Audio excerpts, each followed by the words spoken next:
बिस्मिल्लाहिर्रहमानिर्रहीम। रिस्पेक्टेड आइडियंस, आज की वीडियो में मैं डिस्कस करूंगा जनरल इलेक्शन 2024 जो हुए हैं हालिया। तो इसके मतलब जो है वो तफसीली मैं इसको डिस्कस करूंगा प्रोविंसेस के हवाले से भी और सेंटर के हवाले से भी। तो थोड़ी सी इसमें काफ़ी चेंजिंग आई हुई है। एक तो सीटें इसमें पहले ज़्यादा थी नेशनल असम्बली की, अब वो कम हो गई हैं। और उसके अलावा प्रोविंशियल असम्बली की जो सीटें हैं उनमें भी फ़र्क पड़ा है। तो ये जो आपके पीएससी एनटीएस और डिफरेंट जो कम्पिटिटिव एग्ज़ाम होते हैं सीसीएस वगैरह में, तो ये इसका मतलब क्वेश्चन पूछे जाते हैं। तो इसलिए ये वीडियो इम्पॉर्टेंट है, आप इसको एंड तक देखें। तो स्टार्ट करते हैं कि when general elections 2024 originally scheduled to be held in. तो जनरल इलेक्शन जो हुए तो इनका शेड्यूल जो तय हुआ वो 2023 में हुआ। सेकंड आगे आपका when election commission of Pakistan announce the detailed schedule. Pakistan की जो इलेक्शन कमीशन है तो उसने शेड्यूल कब ऐलान किया इलेक्शन का, तो ये 15 दिसंबर 2023 में किया। नेक्स्ट है when general elections 2024 were held in Pakistan on. कहते हैं कब जो है ना वो जनरल इलेक्शन हुए, तो ये 8 फरवरी को हुए। और एड पर report what is the rank of Pakistan in registered highest vote in world. तो वोटों के हवाले से पाकिस्तान का पूरी दुनिया में कितना नंबर है रजिस्टर्ड वोटर, तो ये 5वां नंबर है। और आबादी के लिहाज से भी पाकिस्तान दुनिया में 5वें नंबर पे बड़ा मुल्क है। नेक्स्ट आ गया आपका first time Pakistan has registered more women votes as compare to men far. तो ये 2024 की जो इलेक्शन है इसमें जो है ना पहली दफ़ा जो है वो इतनी ज़्यादा औरतों को रजिस्टर्ड किया गया एज ए वोटर। नेक्स्ट आ गया आपका what is the percentage of voters at the above 65 years of general elections 2024। तो इस हाई इलेक्शन में 65 साल से ज़्यादा उम्र के लोग जो वोटर थे उनकी तादाद तकरीबन जो है वो 10% से कम थी टोटल परसेंटेज में। और who publish the report title electoral rolls general election 2024। तो किसने ये रिपोर्ट इस नाम से जारी की है, तो ये free and fair election network ने जारी की है। और who is the election commissioner of Pakistan. तो पाकिस्तान के इलेक्शन कमिश्नर जो है वो सिकंदर सुल्तान राजा साहब हैं। और नेक्स्ट आ गया आपका election commission of Pakistan has disqualified PTI leader Shah Mahmood Qureshi far. तो इलेक्शन कमीशन ने जो शाह महमूद कुरैशी को 5 साल के लिए क्या किया है, डिसक्वालीफाई किया है। और election commission of Pakistan had printed how many ballot papers for election 2024। तो कितने बैलेट पेपर जो है वो छपाए, तो ये 260 मिलियन बैलेट पेपर छपवाए। और नेक्स्ट आ गया आपका 15 member group of commonwealth observers uploads Pakistan preparation for. तो 15 जो मेंबर ग्रुप है कॉमनवेल्थ का, तो उन्होंने पाकिस्तान में जो इलेक्शन की तैयारी के हवाले से जो है वो इसको सराहा है कि अच्छी तैयारी हुई है, इलेक्शन से कबल की ये बातें थी। नेक्स्ट आ गया आपका in election 2024 5121 candidates participated for national assembly from. तो कहते हैं कि इस सारे इलेक्शन में 5121 जो ऐसे उम्मीदवार थे उन्होंने हिस्सा लिया। 167 जो है वो पार्टियां जो रजिस्टर्ड पार्टियां उनमें से। और नेक्स्ट आ गया आपका the presidential election in Pakistan will took place on. तो प्रेसिडेंशियल इलेक्शन जो है वो 9 मार्च को हो गए कल। और असद जरदारी साहब जो है वो 411 वोट लेके सिलेक्ट हुए। आज अभी 4 बजे उनका क्या नाम है उनकी हलफ बर्दारी होनी है। तो ये डिटेल है। नेक्स्ट आ गया आपका the form 45 recently seen in news what information is recorded on form 45। कहते हैं फार्म 45 में कौन सी इंफॉर्मेशन दर्ज होती है, तो इसमें पोलिंग स्टेशन रिजल्ट जो है वो उसमें दर्ज होते हैं, जो आपको प्रिजाइडिंग ऑफिसर जिसमें फाइनल जो है वो रिजल्ट दर्ज करके भेज देता है। नेक्स्ट आ गया आपका chairman IPP Jahangir Tareen Khan has resigned from the position as. तो जो जहांगीर खान तरीन है जो आईपीपी के चेयरमैन थे, तो इन्होंने अपनी चेयरमैनशिप और पॉलिटिक्स से भी उन्होंने दस्तबरदारी का ऐलान कर दिया है। नेक्स्ट आ गया आपका अमीर जमात Islami Sirajul Haq resign from the position as. तो अमीर जमात इस्लामी ने भी जमात इस्लामी के जो है ना वो चीफ के तौर पर रिज़ाइन दिया था, लेकिन दोबारा उनको पार्टी ने फिर उनको दोबारा सेलेक्ट किया है। तो नेशनल असम्बली की जो कंपोजिशन है वो थोड़ा सा आपको दिखाते हैं कि जैसे कि मैंने आपको बताया कि पोस्टें जो है ना पहले होती थी 342 होती थी, और अब ये कम होकर टोटल जो है वो 336 हो गई। मतलब टोटल पोस्टों में जो है वो आपकी 6 पोस्टें कम हुई, और ये वही 6 पोस्टें जो आपके जो पहले आपका जो ट्राइबल एरियाज़ की होती थी पोस्टें, तो 12 होती थी, उसमें से 6 कम करके 6 रख दी उन्होंने नेशनल असम्बली की। तो उसकी वजह से फिर ये टोटल डिजिट में ये कमी आई है। और इसी की वजह से जो है बलूचिस्तान असम्बली की जो नेशनल जो आपका क्या नाम है प्रोविंशियल जो असम्बली है उसमें सीटें इंक्रीज़ भी हुई हैं। और इसी तरह सेनेट के जो अभी इसके बाद जो इलेक्शन होंगे तो इसमें भी जो है वो आपकी जो पोस्टें हैं वो कम हो जाएंगी।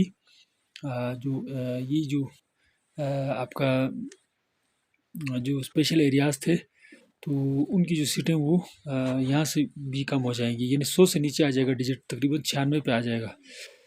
तो नेक्स्ट आ गया आपका, अब ये देखें आपके बलूचिस्तान की जो है वो जनरल सीट जो है वो टोटल सीट 20 हैं, और खैबर पख्तूनख्वा की 55 हैं, पंजाब की जो है वो 173 हैं, सिंध की जो है वो 75 हैं, फेडरल कैपिटल की जो है वो 3 हैं, और बाकी जो माइनॉरिटीज़ की हैं ये 10 हैं, और टोटल जो है वो 336 जो है वो आपकी सीट्स हैं। और अब इसमें पार्टी वाइज आप थोड़ा सा देखें कि किस पार्टी ने कितनी ली हैं सीटें ली हुई हैं। तो इंडिपेंडेंट पीटीआई के जो हैं उन्होंने 92 पोस्टें ली हुई हैं, और पीएमएलएन जो है वो 76 पे है, और पीपी जो है वो 54 पे है। लेकिन अब थोड़ा सा पीपी जो है वो 55 पे आ गई है, और पीएमएलएन जो है वो 75 पे आ गई है, और ये 93 पे इंडिपेंडेंट वगैरह। तो ये थोड़ी सी चेंजिंग आ गई है, जब ये चार्ट बना तो उस वक्त शायद फाइनल नहीं थी चीज़ें।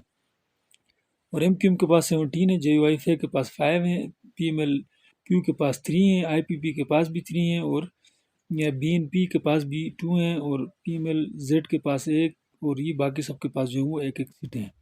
तो एक जो है वो हल्के में जो इलेक्शन पोस्टपोन भी हुए हैं। तो नेक्स्ट आ गया आपका नेशनल असम्बली का मतलब थोड़ा सा पढ़ते हैं। तो national general election 2024 to elect the members of which national assembly.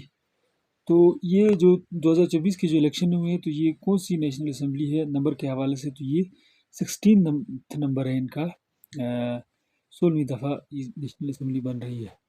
और नेक्स्ट आ गया आपको national assembly consist of how many total seats. National assembly में कितनी टोटल सीटें थी, 336 हैं। और national assembly of Pakistan has how many general seats. तो जनरल सीटें जो हैं वो जिस पे इलेक्शन होता है तो ये 266 हैं, और बाकी जो हैं वो आपके क्या नाम है वो माइनॉरिटीज़ और उसकी हैं वीमेन की। और national assembly of Pakistan has how many reserve seat for women. तो औरतों के लिए जो है वो 60 सीटें होती हैं। और national assembly of Pakistan has reserve seat for minorities के लिए जो है वो 10 सीटें होती हैं। अब इन्होंने लिए भी लिखा हुआ है कि इंडिपेंडेंट जो है वो रिजर्व सीटों के लिए क्लेम नहीं कर रहा। तो जैसे कि पीटीआई को उन्होंने अभी वो किया हुआ है, उनको सीटें नहीं दी हुई, हालांकि वो रिज़र्व में ये क्या नाम है इंडिपेंडेंट नहीं थे, उन्होंने पार्टी में ज्वाइन किया था, लेकिन फिर भी शायद कोई कानूनी पेचीदगियाँ आ रही होती, इसलिए ईसीपी ने उसमें स्पेशल सीटें देने से इनकार किया हुआ है फ़िलहाल। नेक्स्ट आ गया आपका general election of 16th national assembly were held in Pakistan and how many seats. तो कितनी सीटों पे जनरल इलेक्शन हुए, तो ये 266 में हुए। और how many seats election was postpone, तो कितने पोस्टों पे जो है वो ऐसा हो गया इलेक्शन पोस्टपोन। तो एक सीट पे ये इन्हें 8, इसको आपने याद रखना है। और in general election 2024 which politically party won most in a seats in Pakistan. तो सबसे ज़्यादा सीटें जो हैं वो इंडिपेंडेंट्स ने ली, 101 सीट्स थी इनकी। और नेक्स्ट आ गया in general election 2024 which political party won second most. तो दूसरे नंबर पे जो थी पाकिस्तान मुस्लिम लीग नून थी, तो इनकी 75 जो है ना पोस्टें हैं, और सीटें इन्होंने निकाली हैं। और जनरल इलेक्शन में जो है ना तीसरे नंबर पे जो है वो पाकिस्तान पीपल्स पार्टी है, इनकी जो है ना 54 सीट्स हैं। और MQM पाकिस्तान जो है इन्होंने इस में सीटें ली हुई 17 ली हुई हैं। और one member the of national assembly took oath in the result of election 2024। तो ये 29 फरवरी को उन्होंने क्या किया था, हलफ बर्दारी हुई इनकी। और member of national assembly voted to speaker, तो स्पीकर के लिए उन्होंने वोट कब डाले, डिप्टी स्पीकर और स्पीकर के लिए, तो ये 1 मार्च को। और who was elected as the speaker of national assembly, national assembly के स्पीकर जो हैं वो अयाज सादिक साहब हैं, PMLN के हैं। और अयाज सादिक साहब के 199 वोट्स हैं और टोटल 291 थे। और उनके जो मुखालिफ थे, अपोजिशन जो लीडर हैं, तो ये मलक आमिर डोगर हैं, तो इन्होंने 91 जो है ना वोट हासिल किए हैं। और डिप्टी स्पीकर नेशनल असेंबली जो हुए हैं वो सैयद गुलाम मुस्तफ़ा हैं और पाकिस्तान पीपल्स पार्टी पार्लियामेंटेरियंस हैं। और इन्होंने 197 वोट लिए हैं। और उनके जो ओपोनेंट थे उन्होंने 92 पोस्ट लिए वोट्स लिए, सॉरी, जुनैद अकबर ने। और नेक्स्ट आ गया आपका when members of national assembly voted to elect prime minister of Pakistan, तो इन्होंने PM के लिए कब वोटिंग की, तो 3 मार्च को की। तो ये डेटें बड़ी अहम हैं अभी जो हाल ही जिन लोगों के पेपर होने जा रहे हैं। और नेक्स्ट 5 ईयर भी आपके पेपर होंगे तो उसमें भी ये चीज़ें चलती रहेंगी जब तक नए इलेक्शन नहीं होते हैं। और नेक्स्ट आ गया आपका how many votes are required to become prime minister of Pakistan, तो PM बनने के लिए कितने वोट चाहिए थे, तो 169 थे वोट चाहिए थे। और अब PM कौन बने पाकिस्तान के, तो ये मियाँ शहबाज शरीफ हैं। और इन्होंने कितने वोट लिए, तो इन्होंने 201 वोट लिए। और उनके जो पोजीशन में थे वो उमर अयूब साहब थे, सुन्नी थात कौंसल के, तो इन्होंने इलेक्शन लड़ा। और इनको जो है वो 92 वोट्स मिले हैं। और शहबाज शरीफ जो है इन्होंने हलफ बर्दारी इनकी हुई है 4 मार्च को। और शहबाज शरीफ जो है वो नंबर के हवाले से, यानी प्राइम मिनिस्टरशिप में नंबर के हवाले से कितने नंबर पे हैं, तो ये 24th नंबर पे हैं। तो एक स्लाइडिंग एक्टिंग पर, यानी इसमें जो है ना वो आपके जो निगरान वज़ीर आज़म को शामिल नहीं किया, अगर उनको शामिल करें तो निगरान वज़ीर आज़म को शामिल करके 33 नंबर बनता है। और who is the opposition leader in national assembly, opposition leader जो है नेशनल असेंबली में उमर अयूब खान साहब हैं। अच्छा, तो पार्टी पोजीशन आप देखें कि इंडिपेंडेंट जो हो गए 101, पाकिस्तान मुस्लिम लीग, अच्छी चीज़ पहले गुजर चुकी है तो इसको दोबारा दोहराने की ज़रूरत नहीं है। तो बाकी जो प्रोविंशियल असम्बलीज़ हैं उनके हवाले से भी एक मैं वीडियो बनाने जा रहा हूँ, तो इस वीडियो के बाद आप उसको भी ज़रूर देखें, तो ताकि जो है वो आपको इसका कंप्लीट जो है वो आपको इन्फॉर्मेशन मिले। और ये करंट अफेयर के हवाले से, और उसके अलावा बाकी और भी वीडियोज़ मेरे चैनल पे मौजूद हैं। और अब तक मेरे चैनल को सब्सक्राइब नहीं किया तो ज़रूर सब्सक्राइब करें। वीडियो देखने का शुक्रिया, थैंक यू, अल्लाह हाफिज़।